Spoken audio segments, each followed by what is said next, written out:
Estado da Regeneração veio modificar completamente a estrutura partidária que funcionava em Portugal. Até aí a luta é entre cartistas e setembristas. Cartistas é a direita, setembristas é a esquerda. A partir daqui vai-se falar em regeneradores históricos. Regeneradores serão a direita, históricos serão a esquerda. É claro, isto no sentido em que a palavra esquerda-direita podiam ter então algum sentido. É claro, há outros partidos, mas são minoritários, não têm realmente grande importância eleitoral. Mais de 90% dos portugueses são ou históricos ou regeneradores. E como é que se escolhe o partido que deve estar no governo? O rei escolhe o chefe de um partido e manda-o formar governo. E logo depois de formar o governo, encarrega esse chefe de partido e esse governo de fazer as eleições. Claro que, como quem faz as eleições ao governo, o governo ganhava sempre as eleições. Essa situação deu até origem a uma poesia humorística do grande poeta João de Deus. Há entre el rei e o povo, por certo, um acordo eterno. Forma el rei, governo novo. E logo o povo é do governo, por aquele acordo eterno que há entre el rei e o povo. Graças a esta harmonia, que é realmente um mistério, havendo tantas fações, o governo, o ministério, ganham sempre as eleições. Foi o rotativismo que permitiu que o sistema representativo e democrático funcionasse em Portugal numa época em que a grande maioria da população era analfabeta e não tinha a menor consciência do que fosse a cidadania democrática. O nosso grande historiador Alexandre Herculano chamou por isso às eleições que então se faziam uma vil comédia. Mas não podia deixar de ser assim. Era uma comédia indispensável nas condições sociais em que Portugal se encontrava. No fundo, tratava-se de adaptar instituições de países progressivos, onde já tinha havido a Revolução Industrial e que tinha uma forte burguesia, a um país que permanecia essencialmente rural e inculto. Mas a verdade é que Portugal estava na Europa e não podia deixar de adotar figurinos europeus. Só uma educação progressiva de todos os estratos da população e o fomento da consciência cívica, isto é, dos direitos e deveres de cada indivíduo como cidadão, como membro de um conjunto, tornava possível um voto consciente e livre, que se baseie na nossa própria opinião e não na ordem dada pelo cacique, para o qual se trabalha e do qual, portanto, naturalmente, depende o pão que cada um come com os seus filhos. Dona Maria II foi responsável pelos destinos políticos do seu país durante um período extremamente difícil. A rainha foi muito aconselhada pelo marido, Dom Fernando de Saxe-Coburgo-Gotha. Foi ele o construtor deste castelo-palácio da Pena, que é nitidamente germânico.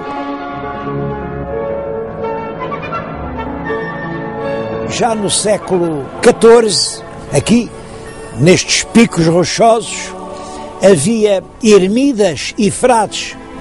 O rei Dom Manuel I andava por aqui quando viu ao longe virem as naus de uma armada, a armada que vinha da Índia. Era em 1502. Era a segunda armada da Índia. E ele tão contente ficou que fez uma promessa. vou mandar aqui construir um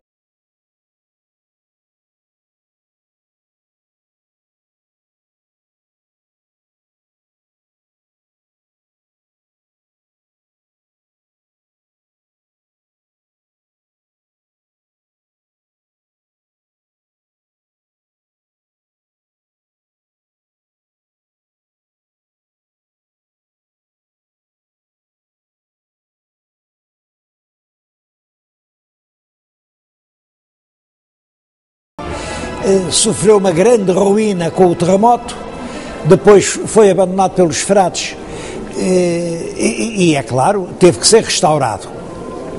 Aliás, gostava que comparassem o estado atual com uma gravura anterior ao restauro. Estão a ver a gravura, aqui onde eu estou a falar, vêem dois fradinhos jerónimos, como vêem a mudança não é grande.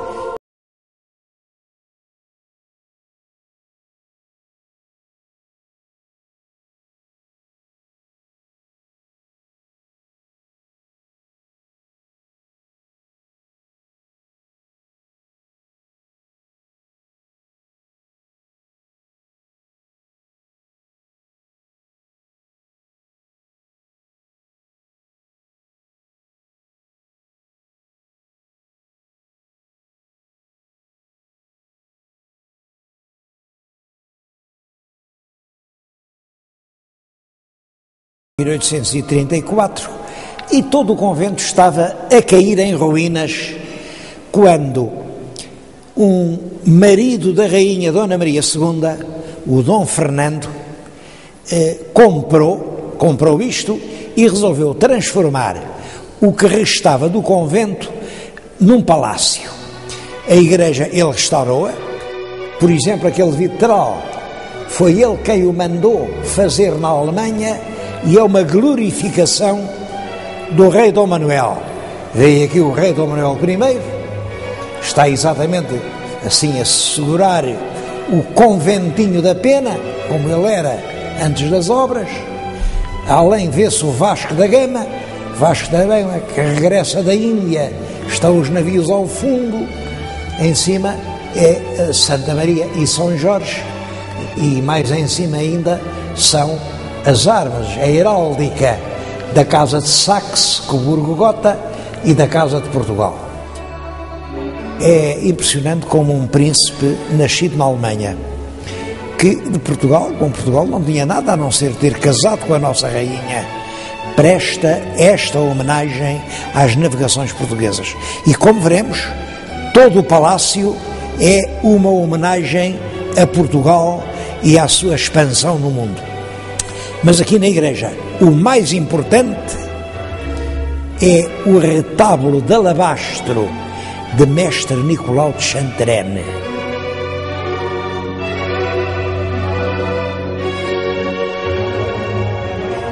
Nicolau de Chantrenne trabalhou toda a vida em Portugal. Sabe-se que em 1517 já estava a trabalhar em Coimbra, depois em 1530-32 esteve aqui em Sintra e fez aquele retábulo que é de facto uma maravilha de expressão, de leveza, de transparência e até de novidade, porque reparem, aquilo já não tem nada de manuelino, aquilo já é renascença pura.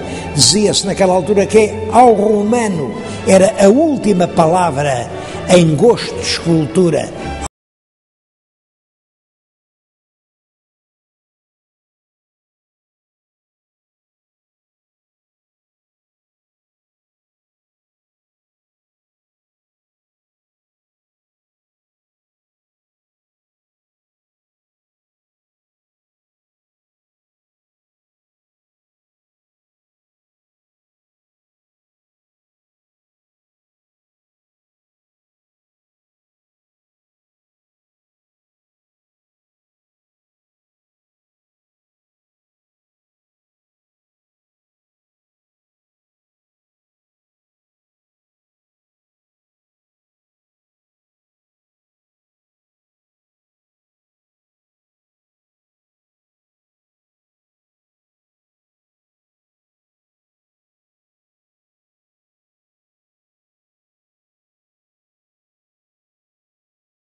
está pintado de cor-de-rosa, o Palácio Novo está pintado de amarelo e são duas partes completamente diferentes. Bom, mas é a altura de eu lhes dizer quem era o tal rei Dom Fernando. Temos aqui um retrato dele, enfim, já num escultor francês, mas há muitos outros retratos. Ele casou muito novo, casou aos 20 anos e teve um papel extremamente importante na política portuguesa. Há quem diga que ele nunca se meteu na política, que só queria saber disto das artes. Penso exatamente o contrário. É um político arguto, extremamente atento, que teve uma intervenção muito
muito nova. Ela morreu em 1853, com 34 anos, no parto do 11º filho. O filho mais velho, Dom Pedro V, tinha apenas 16 anos. Ora bem, a Carta Constitucional dizia que ninguém pode reinar antes de ter 18 anos. Portanto, foi preciso designar um regente. E o regente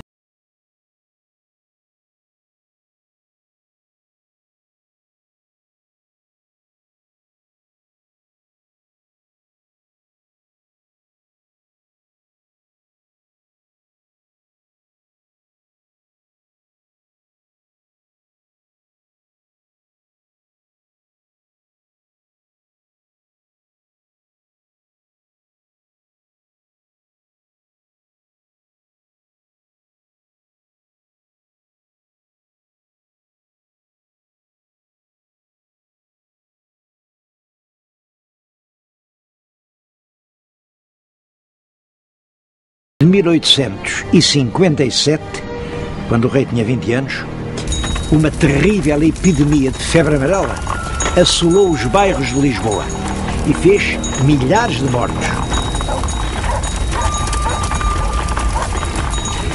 Toda a gente que tinha um parente na província ou algum dinheiro para se meter no comboio e fugir, fugiu ao contágio pestífero. Mas El Rei não fugiu, ficou em Lisboa. E não só ficou em Lisboa, como foi visitar os hospitais onde estavam os agonizantes. Apertava-lhes a mão, desejava-lhes as melhoras, despedia-se até ao dia seguinte e deixava-os morrer na ideia de que El Rei de Portugal os tratava como irmãos.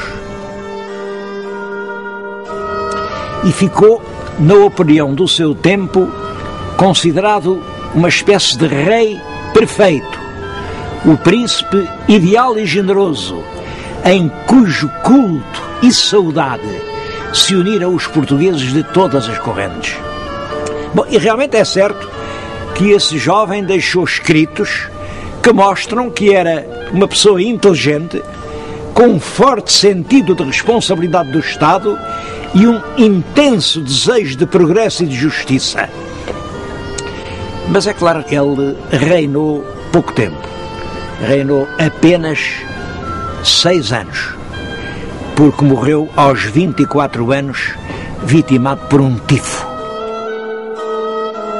E sucedeu-lhe no trono o irmão mais novo, Dom Luís, um príncipe que não tinha sido preparado para essas tarefas. Olha, ele andava no mar a comandar o navio, porque ele era oficial de marinha, quando recebeu pelo telégrafo a notícia de que o irmão tinha morrido e agora era ele o rei de Portugal.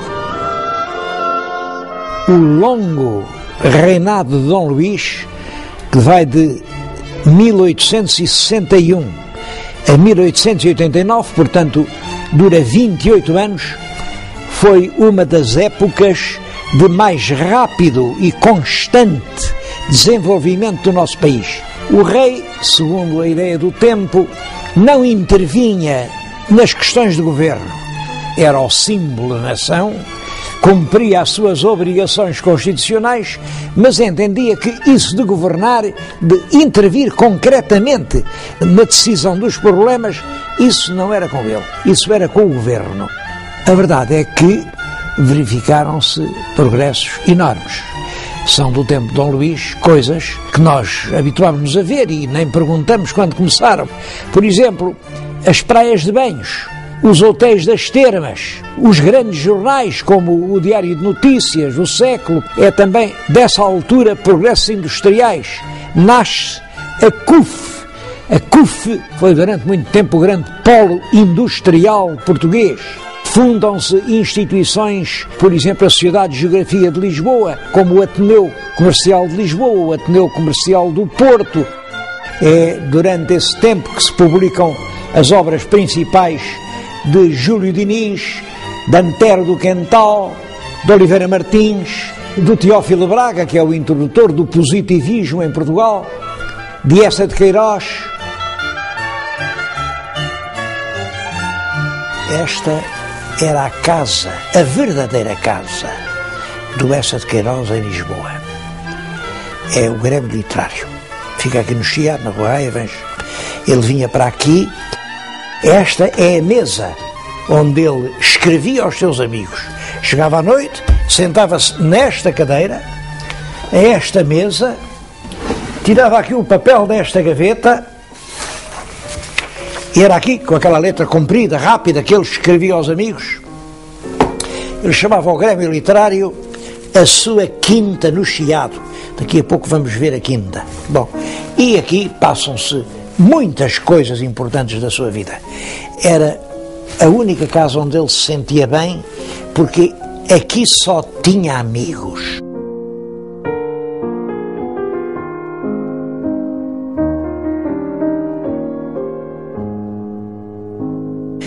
Se ele jantou aqui, não sei. Agora que olhou por aquela janela, isso olhou com certeza várias vezes. E lá embaixo, aquele jardim que veem, era a quinta com portas para o Chiado. Ele adorava a sua quinta com portas para o Chiado. É lá que eu vou evocar a vida de Eça de Queiroz.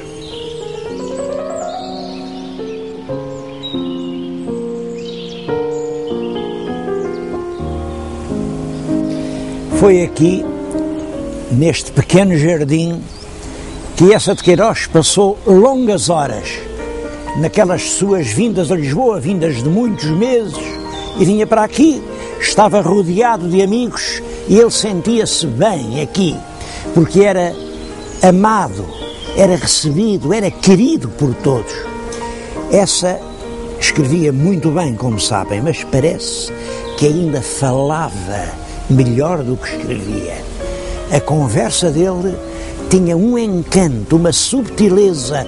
As pessoas que o ouviam esqueciam-se, e era só ele com uma voz mansa e branda, suave, infinitamente subtil, mas infinitamente carinhosa, que falava, as pessoas perdiam-se a ouvi-lo.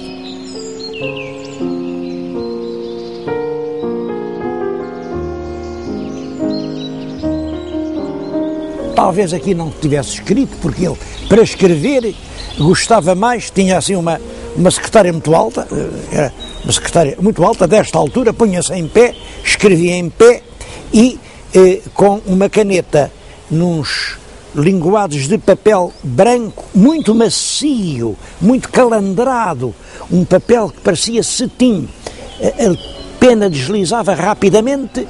Bom, e depois ele aperfeiçoava muito essa prosa que escrevia. Prosa que, como todos sabem, foi a mais bela prosa que se escreveu em Portugal durante todo o século XIX. A prosa dessa, o que tem de superior é que é a prosa de um homem extremamente inteligente. Em essa, o lado cerebral, uma visão superior que o coloca muito acima das nossas pequenas divisõezinhas. Essa nunca foi político. Eu sei que os nossos críticos têm-se esforçado muito para dizer, não, ele era daqui, não senhor, era daqui. Ó senhor, aceitem a lição de inteligência do Eça. O Eça não era de cá nem de lá, era um homem de cima. Ele compreendia e escrevia, e em tudo o que ele escreve há um dom de generosidade.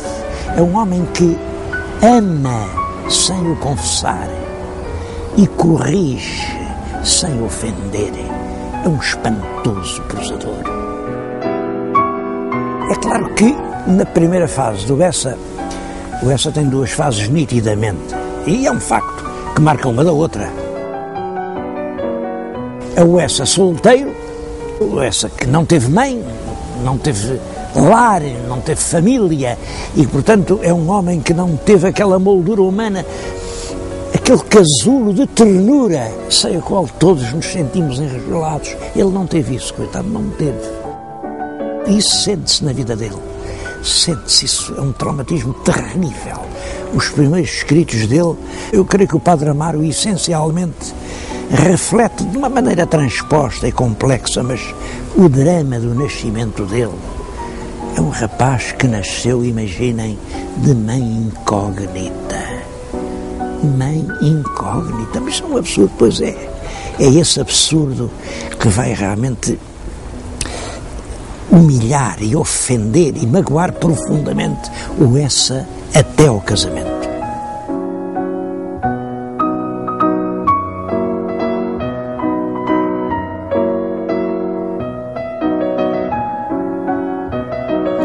Quando Essa casa, em 1886, Essa entra numa família sólida, é uma mulher admirável, a quem vai desposar Emília de Castro, é filha do conde de Rezende e é irmã de um rapaz que ele tinha conhecido no colégio do Lapa, no colégio do Porto, e que ficou amigo dele para toda a vida. Bom, esse casamento, essa entrada numa família em que há sentimentos, há valores, há estima, há respeito, falo, de certo modo, passar a ver o mundo de outra maneira. Até ao casamento, ele escreve as Farpas, escreve o Padre Amaro, escreve o Primo Basílio, escreve o Conde de Abranhos, escreve o Mandarim. Depois das Farpas, ele publica os Maias, que já são muito mais serenos, A Cidade e as Serras, A Casa de Ramires, A Vida dos Santos, O Suave Milagre. É realmente um molusco a quem tinha sido roubada a concha, reencontra a concha que lhe restitui a alma. São os dois grandes períodos da vida do Bessa de Queiroz.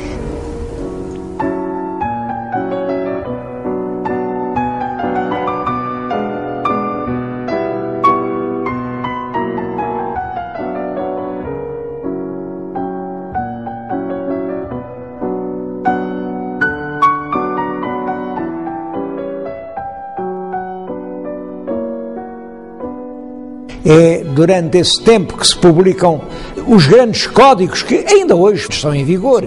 Claro que depois houve outras versões, mas essa legislação fundamental é do tempo de Dom Luís. Faz-se o primeiro censo em 1864 e a contagem deu 3.829.618. 14 anos depois, em 1878, faz-se o segundo censo. Nessa altura, os portugueses já eram 4.160.314. Isto representa um aumento de população muito rápido, que era evidentemente o fruto das novas condições de vida. Mas é também por essa altura que se dá, na cidade de Lisboa, a primeira greve de operários que se recusam a ir ao trabalho por salários miseráveis.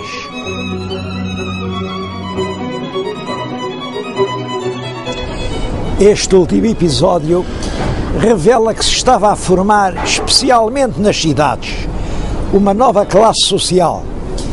Uma classe formada por operários, por empregados das carris, por tipógrafos, por jornalistas, funcionários da SNAL, professores, os empregados naquelas fábricas cujas chaminés marcavam agora o bairro de Alcântara. Até nos campos a vida estava a mudar. Os proprietários dos campos podiam agora carregar nas estações das suas aldeias e trazer tudo até Lisboa. Os donos das terras assim enriquecem e agora têm dinheiro para mandar os seus filhos frequentar as universidades. Eu penso que essa é a grande revolução portuguesa do século XIX, a revolução do comboio.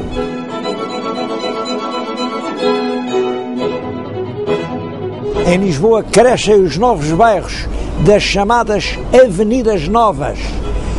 Cresce também muito o movimento do Porto, com a saída de navios com imigrantes para o Brasil, para a África, imigrantes que depois mandam o seu dinheiro e isso faz surgir um ativo comércio bancário, um comércio especulador, mas que é o que marca principalmente o movimento comercial lisboeta entre 1870 e 1890.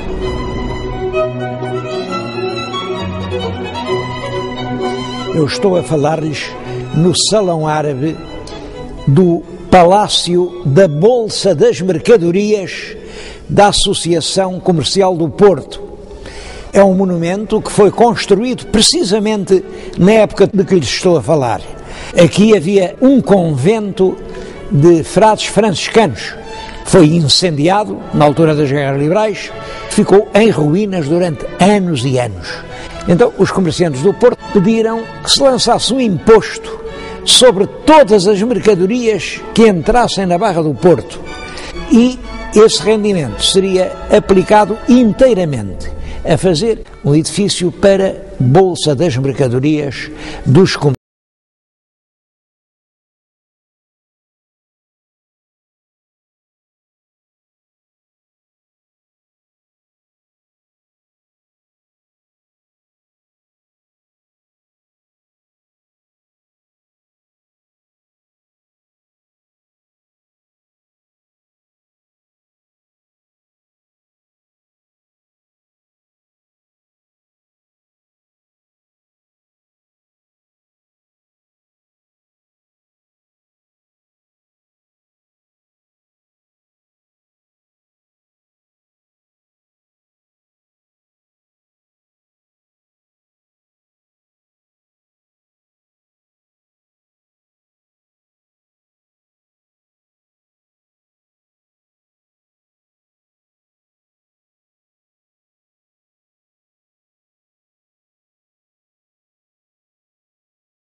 Morreu o rei Dom Luís. Com a morte de Dom Luís acaba um longo tempo de paz política. Mas morre Dom Luís, sucede no trono filho mais velho. Dom Carlos é um homem enérgico, inteligente, muito culto, e não fossem lá dizer-lhes quem reina não governa, e governava com um pulso de ferro. É por essa altura que surge em Portugal a ideia nova. Pretendia-se uma nova monarquia, com um rei que fosse realmente um líder, que fosse o condutor da nação. Este jovem Dom Carlos era o homem ideal para os que acreditavam na possibilidade de uma ideia nova. Infelizmente, esse projeto foi brutalmente interrompido em 1890 pelo ultimátum inglês. É claro que para se perceber isso eu não posso deixar agora de fazer uma referência à primeira Revolução Industrial Europeia. Ela começa com a invenção por um inglês, pelo James Watt, da máquina a vapor. Numa fábrica onde outrora era preciso juntar milhares de trabalhadores para fiar algumas jardas de algodão, agora basta uma máquina, só que é preciso muito mais algodão. E é nessa altura que a Inglaterra se volta para a África, aqueles vastos espaços, em grande parte ainda sem dono, que ricos campos de algodão podiam dar. E assim nasce o projeto inglês de haver uma grande África britânica. Só que nessa altura já havia também o projeto português. E foi exatamente por haver tropas portuguesas no centro da África que a Inglaterra, em 1890, nos envia um ultimátum brutal. Ou as tropas portuguesas retiram imediatamente, ou nós enviaremos os navios de Sua Majestade a Lisboa. É a expressão mapa cor-de-rosa que se usa para exprimir esse projeto. Pode sugerir que era realmente um sonho cor-de-rosa, uma fantasia que passou assim pela mente dos portugueses. Isso não é verdade. Tratava-se realmente de uma realidade. Eu agora estou-lhes a falar na Sociedade de Geografia de Lisboa, que foi uma entidade que se empenhou muito na realização desse projeto. Isto é um Atlas Universal, editado em Paris. É uma nova edição, de acordo com as resoluções da Conferência de Berlim, Aqui é Angola, aqui é Moçambique, e toda esta zona está colorida com as cores que dizem respeito a Portugal. Portugal é representado aqui desde Angola à contracosta. Tenho aqui outro mapa, também editado em Paris, antes do ultimátum, e aqui toda esta zona amarela, tudo isto é a região portuguesa. Nós estávamos quer em Angola, quer em Moçambique, desde o século XV, ao passo que os ingleses chegaram à África no século XVIII. As razões históricas eram a nosso favor, mas realmente as razões históricas pouco podem quando a força está contra elas. E foi por isso que, em 1890, o governo inglês intimou o governo português a retirar do país dos macololos. Esse ultimátum emocionou imensamente os portugueses, e um dos gestos mais expressivos foi que, no Largo de Camões, cobriram de crepes pretos a estátua do grande poeta, sinal de que a pátria estava de luto. Foi uma emoção sincera, porque estávamos nessa altura a viver um período de patriotismo ardente. Bom, e somos obrigados a retirar do centro da África. Toda a gente estremece. E o próprio Alfred Keil, apesar de filho de alemães, também sentiu dentro da alma vibrar essa angústia, e corre para o piano, senta-se ao piano, está aqui o piano, está ali a pauta, e ansiosamente nas teclas do piano toca.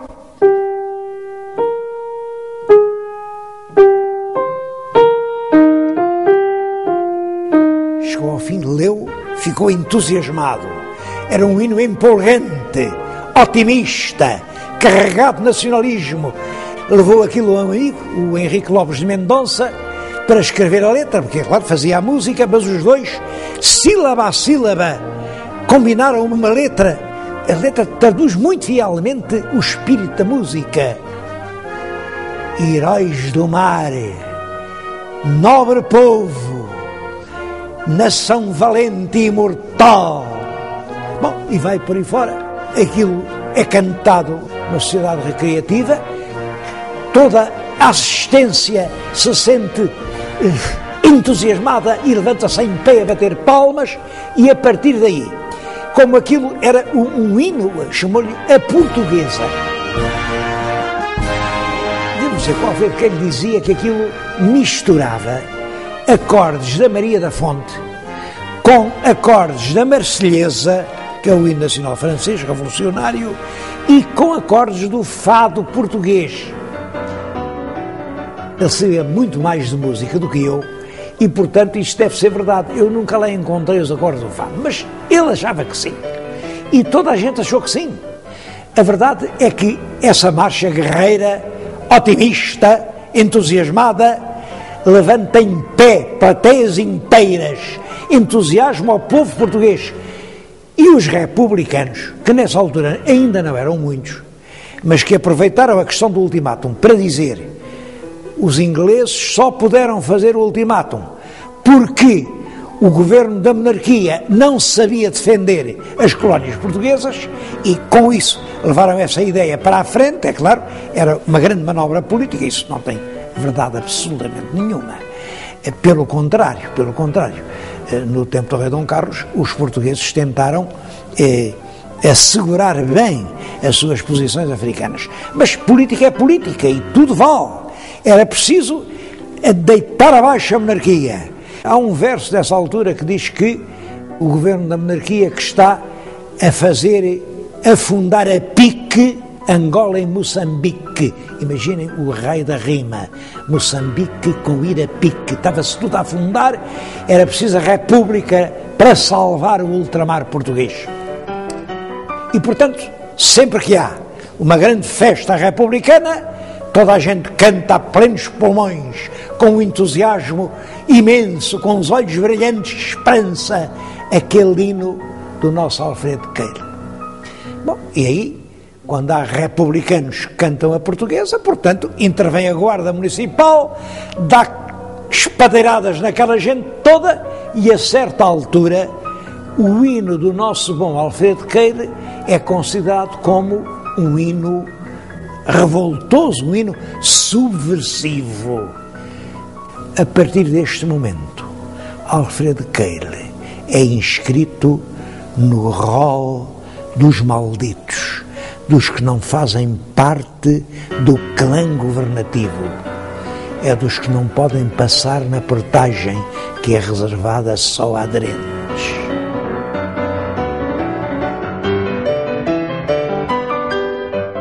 Como sabem, o rei Dom Carlos ainda era aparentado com a família real inglesa e isso serviu para os republicanos entenderem que a monarquia não estava a defender corajosamente os interesses de Portugal.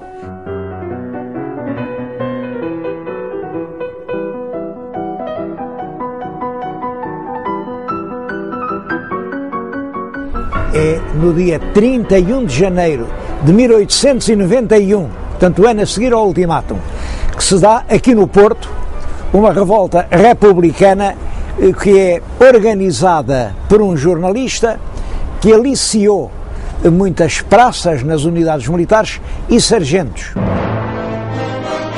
Lá embaixo, ao fim desta rua, era a Câmara, proclamaram a República e subiram depois esta rua a cantar a portuguesa. Aqui, onde eu agora estou, estava uma força policial que disparou sobre a multidão que avançava. Houve numerosos mortos. É claro que a Revolução, que não tinha, de facto, organização do resto do país, ficou por aí.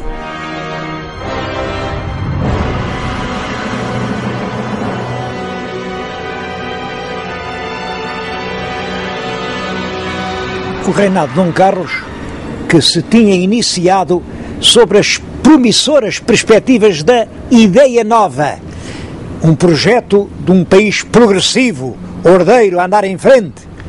O reinado estava também desde o início minado pela perigosa ideia de que o trono era traidor à pátria e, portanto, para salvar a pátria era preciso derrubar o trono.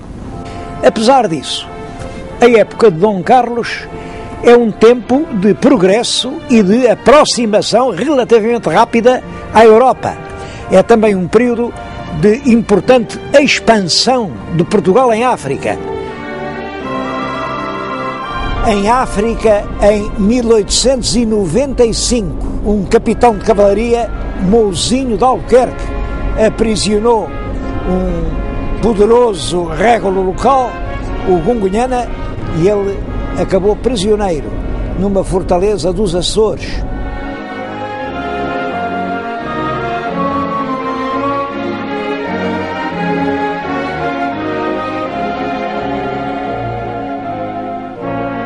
Em 1900 o país atinge os 5 milhões de habitantes e representa um crescimento demográfico muito acentuado. É o tempo das escolas primárias por todo o país. É o tempo em que o comboio faz uma rede que cobre o país inteiro. Há uma fase de mudança profunda na sociedade portuguesa. A política dos melhoramentos materiais alterou completamente a face do país. Lisboa atinge nessa altura pela primeira vez os 100 mil habitantes. E em 1894 foi inaugurada em Portugal a primeira fábrica de cimento. É exatamente junto dessa fábrica que eu agora lhe estou a falar. O cimento permite uma nova técnica de construção. No ano seguinte, em 95, os engenheiros em Portugal começam a introduzir o ferro na massa do cimento. Cria-se assim o cimento armado.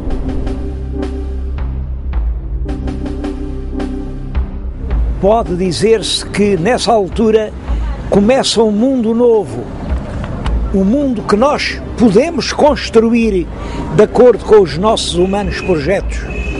Os partidos da monarquia estavam esgotados e começaram as dissidências. De 2 partidos passou a haver 4 e um 5º partido, que vai sempre ganhando terreno à custa das divisões dos outros, o Partido Republicano.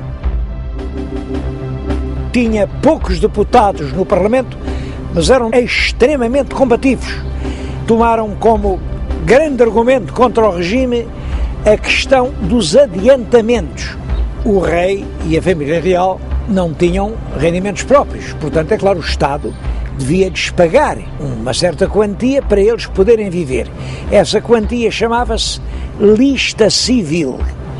Mas a lista civil, que foi decretada e fixada depois da Revolução Liberal, nunca foi atualizada.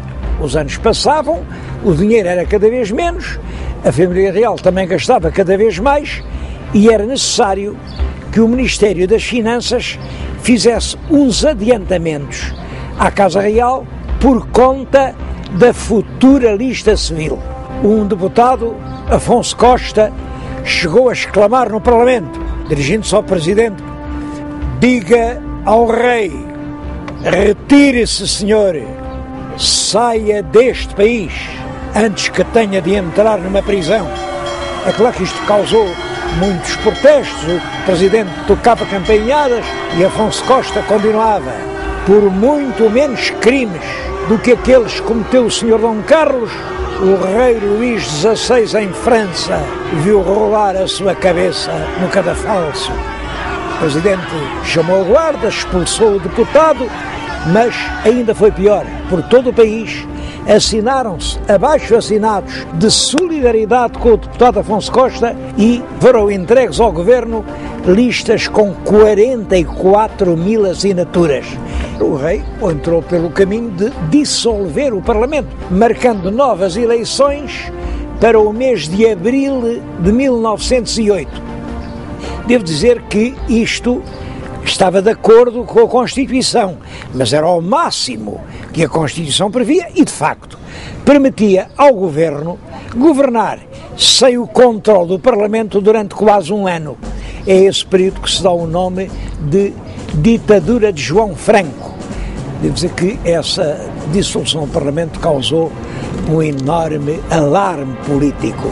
O Júlio de Vilhena, que era chefe do Partido Regenerador, escreveu no Popular a famosa frase: isto termina fatalmente por um crime ou por uma revolução. O Partido Republicano, aliado a um dos partidos monárquicos, que era o partido dissidente do Partido Progressista, esfiado pelo José de Alpuim, resolveu então fazer uma revolução em Lisboa para proclamar a República. Mal houvesse sinais de revolta em Lisboa, entravam na Câmara e aqui proclamavam que estava instalada a República em Portugal. O plano era curioso. Aquela porta que ali se vê dava para um elevador, o elevador que levava lá acima a São Francisco. Tinha um cubículo e à noite os conspiradores republicanos foram para ali à espera de ouvirem os primeiros sinais da tal sublevação militar. Simplesmente a revolta militar nos quartéis falhou completamente. Ninguém deu um tiro. Os conspiradores que estavam ali no quartinho do elevador viram passar as horas, não havia sinal nenhum, até que a certa altura a polícia viu aqueles senhores todos bem vestidos, eles não havia maneira de tomar o elevador, o que é que estavam lá a fazer, e prendeu-os. É claro que foi uma revolução falhada. O rei não estava nessa altura em Lisboa, estava em Vila Viçosa. O rei Dom Carlos gostava muito de ir para Vila Viçosa fazer as suas caçadas. O primeiro-ministro, que era o João Franco, deu-lhe notícias da Revolução Gourada e submeteu à assinatura do rei um decreto-lei que dizia nem mais nem menos que isto: podiam ser deportados para as colónias todas as pessoas que fossem incriminadas por crimes políticos. Portanto, bastava ser acusado do crime, não era preciso ser julgado. Os republicanos contavam sempre com o julgamento, era um pretexto de propaganda. É claro que uma lei destas provocou, nos meios republicanos, uma indignação enorme. O rei assinou o decreto de boa-fé, no dia seguinte regressou calmamente a Lisboa,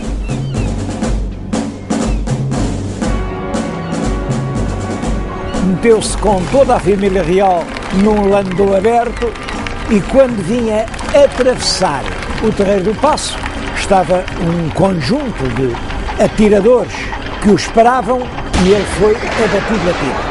Mataram junto com ele o príncipe Dom Luís Filipe e o outro príncipe, mais novo, Dom Manuel, ficou levemente ferido. Esse regicídio representa, no fundo, o fim da monarquia em Portugal. O rei Dom Carlos era realmente um chefe de Estado culto, era ele quem exercia o poder, com ideias modernas, vagamente socialistas, sobre o Estado e sobre a sociedade. Portanto, a sua morte veio abalar profundamente o regime.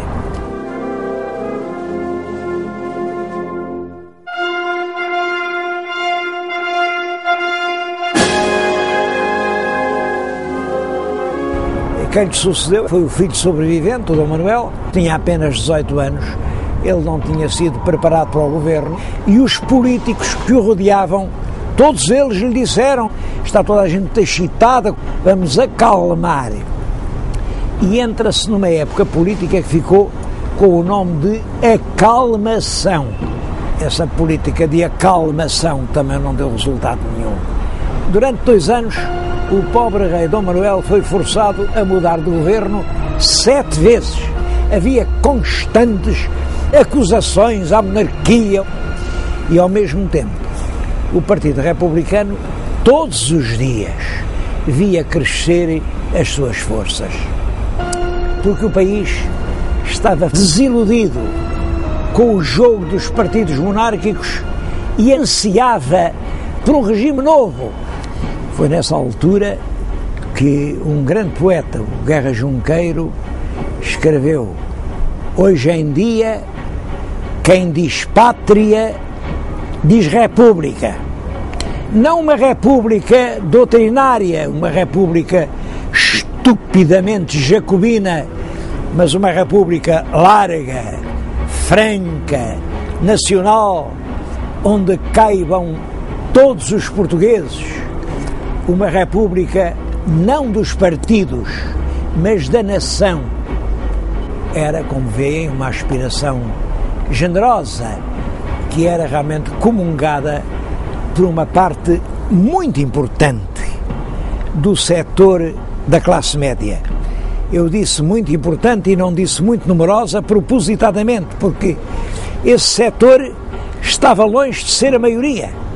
Quando se faziam as eleições, via-se que não chegavam sequer aos 10%, mas era o setor mais dinâmico, mais corajoso, mais musculado. E é isso que explica o fácil êxito da Revolução que eclodiu em Lisboa no dia 3 de outubro de 1910. O chefe militar da Revolução era o almirante Cândido dos Reis, e quando soube que as tropas comprometidas na revolta e não tinham saído dos quartéis, sentou-se ali de uma avenida, que hoje tem o nome dele, e meteu uma bala na cabeça.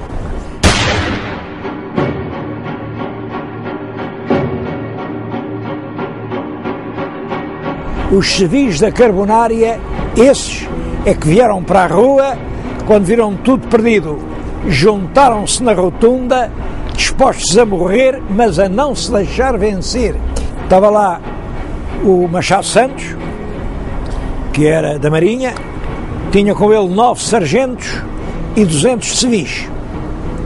As forças da tropa não foram capazes de sair dos quartéis porque nas ruas estava gente da Carbonária, atiravam bombas, e é dessa maneira que no dia 5 de outubro de 1910, aqui exatamente nesta varanda em que lhe estou a falar, da Câmara Municipal de Lisboa, foi anunciada ao povo português a proclamação da República em Portugal.